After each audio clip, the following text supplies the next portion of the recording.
Hi, this is Matthew Robert Payne, and this is a teaching of the parable of the workers in the vineyard. I just want to say first of all that doing the work of the Lord is the most fulfilling work that you can do. Walking in the joy and the peace and the law of the Lord is a wonderful thing. To experience His presence every day is something that you cannot buy for precious stones, silver or gold. It's so much fun to sit down and to be sharing these things on video, and they're going to be just transcribed into a book.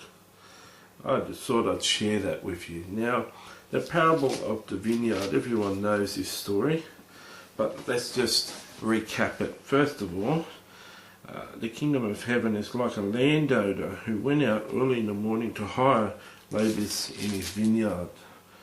Now when he had agreed with the labourers for a denarius for a day, he sent them into his vineyard.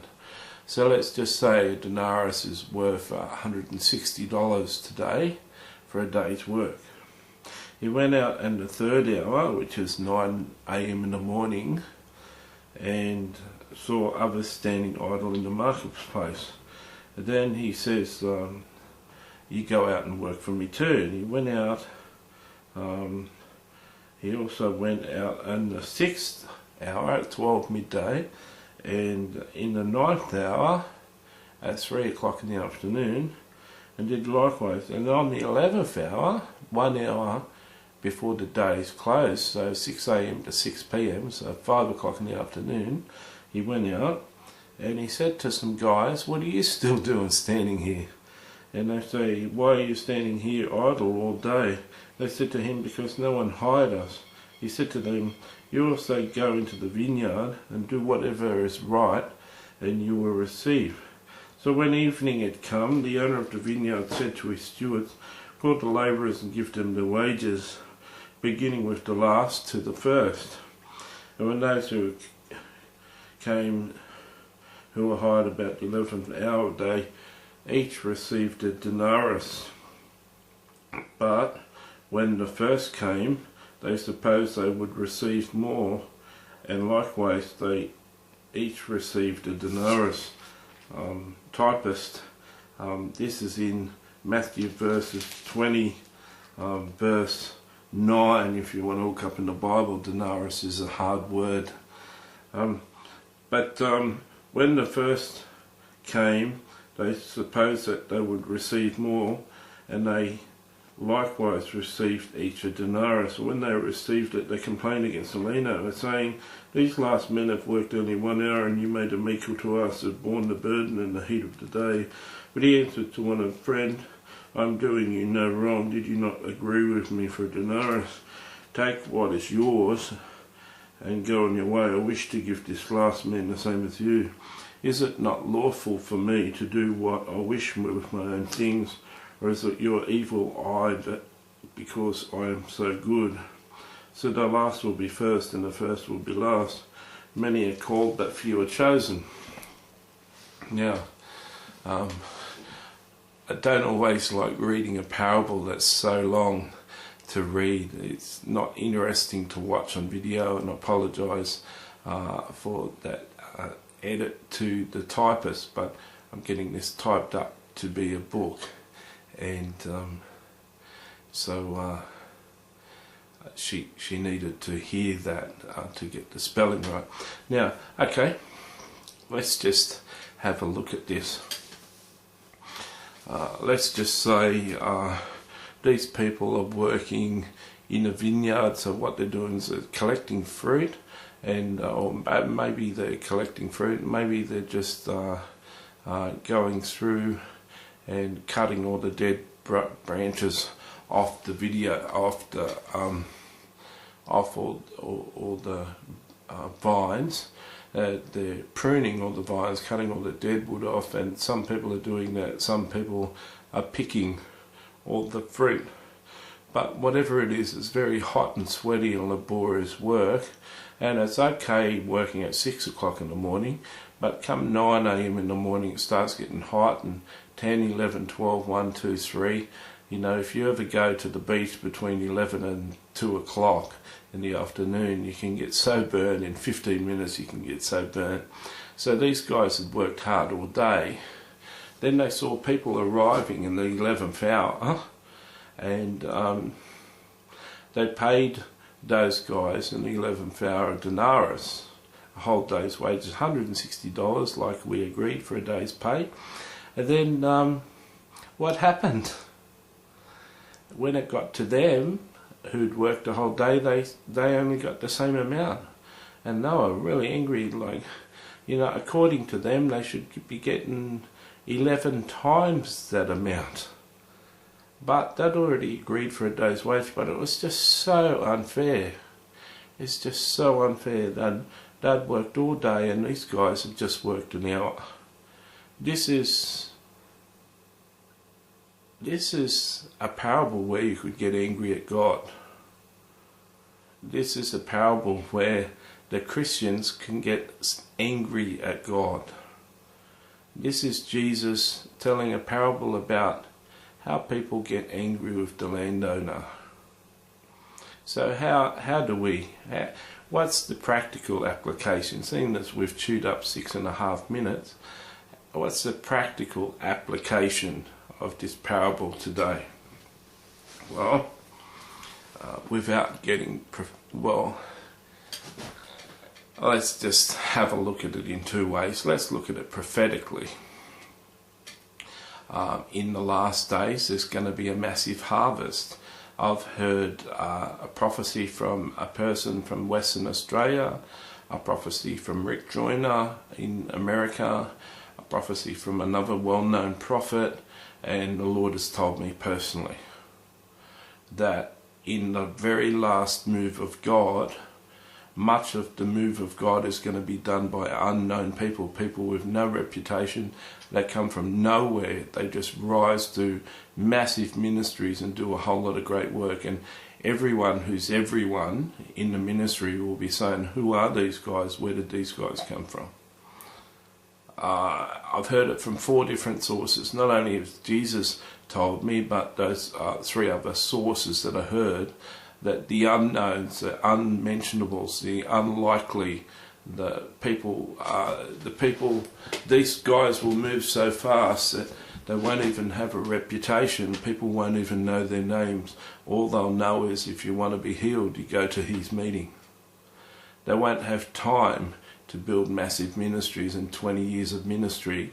They'll appear right in the last hour and do massive signs and wonders and reap a massive part of the harvest. Well, prophetically speaking, these are the people that were hired in the last hour. It seems that many of these people will come into the kingdom. They'll only be saved 3 months and they'll be ministering in signs and wonders. They'll just be supernaturally touched and they go out and touch other people. And people who've been in ministry for 20 years will see someone doing 5 times the amount of ministry and earning and saving 5 times the amount of people. And yet they've only been on the scene for 1 year, and you've been ministering for 20 years through a hard slog of a really hard world with media and movies and film and TV and music, papers, everything against you and everything against the Christian church, and you've been slogging through it for 20 years waiting for this great outpouring of the Lord in the last days where everyone's going to get saved, the Holy Spirit's going to come with power, and when the big move comes, you're not the hero of the day. Some unknown who just became a Christian a year ago is getting all the glory. That's one interpretation of the parable, and it's going to happen. And Jesus was speaking prophetically. He was also speaking to the Jews in that day, saying the Christian church is going to take off, and my followers are going to take off, and they're going to spread Christianity all through the world. And they're going to be known as the great achievers. And they haven't been around for thousands of years like you Jews. They're the new kids on the block. and they've been hired in the last hour, and they're going to take the Christian faith to the whole known world in a very short time. And they did. They covered their whole world in a very short time, the early church. So that was a parable for back then. It's already been fulfilled. It's a parable for the end times of the last days workers prophetically that have heard from false sources. And it's a parable, dear listener or reader. It's a parable for you. How is it a parable for you? Well, I've mentioned it twice, maybe 3 times. It bears repeating that only 10% in America, American survey done with American Christians that went to church, that only 10% of Christians knew what their spiritual gifts. Now I've got spiritual gifts. I've got the spiritual gift of encouragement. I've got the gift of word of knowledge. I've got the gift of prophecy. I've got the gift of word of wisdom. I've got the office of a teacher. I can work in the office of evangelist. I can work in the office of prophet. And there's one more I've got, well, that basically covers it. And I'm doing all of those things at the moment. All of those gifts are being fully exercised to my full potential. But only 10% of the church in America know what their spiritual gifts are. Now 100% of the people in America should know what they're talented to do in the kingdom of God, but only 10%, only 1 in 10 Christians in the United States know what they're born to do for God. That means you've got 90% of Christians that are living a Christian life that's unfulfilled. Then out of the 10% who know what their spiritual gifts are, only 10% are being allowed or being given opportunity or having the opportunity to minister in their spiritual gifts. So only 1% of the church is ministering their spiritual gifts. There's a lot of unknown people out there. There's a lot of apostles and prophets and evangelists and pastors and teachers. There's a lot of signs and wonders, teachers, book writers, filmmakers, media people, stars, actors, screenwriters, dancers, singers. There's a lot of talent out there. 99% of the church aren't moving in what God's gifted them to do. There's a lot of room for a lot of late bloomers. So, what's the application? You need to find out what your spiritual gifts are. You need to do a spiritual gifts test. You need to get in touch with me and my ministry and ask me how to encourage you to start to move in your spiritual gifts and how to get practice and start to move in there. Because I'm telling you folks, I'm no one. 4 years ago I just started writing articles. Now 15,000 people a month read my articles. I'm not boasting, I'm excited. You know, it's September now. 11 months ago, 10 months ago, I started posting videos on YouTube. Now I've got about 680 in September 2010, and 4,000 people a month watch my videos. That's 1,000 people a week are watching my videos, and close to 4,000 people a week are reading an article that I write. So I'm effectively preaching to 5,000 people a week.